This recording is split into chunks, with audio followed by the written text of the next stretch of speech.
аль-Масакин, мать бедных, Зайнаб бинт Хузейма.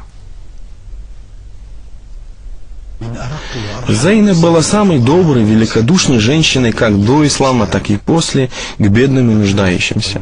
Она кормила их, подавала милостыню. Замужем она была за Туфейлем ибн Харисом.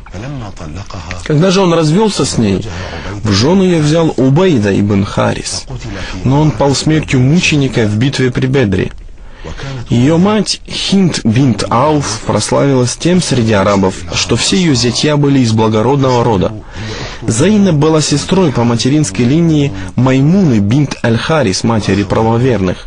Ее сестры, старшая Аль-Любаба Аль-Фадль, жена Аббаса ибн Абдуль-Мутталиба, младшая Аль-Любаба, мать Халида ибн Аль-Валида, Асма, жена мученика Джафара ат-Таяра, на которой впоследствии женился Абу Бакр ас-Сиддик, а после еще Али ибн Аби Талиб, да будет доволен ими всеми Аллах.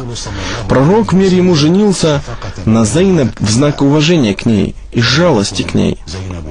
Она не была очень красивой женщиной. Естественно, этот брак не обрадовал ни Аишу, ни Хафсу. Но он не был продолжительным. 8 месяцев, так как Зайнаб покинула этот мир. Произошло это в 4-м году от хиджры. Согласно имеющимся данным, она умерла в возрасте 30 лет. Хотя эта цифра не очень внушает доверие, поскольку Зайнаб прожила после прихода ислама более 15 лет. А до этого она дважды побывала замужем и была прозвана в народе «мать бедных».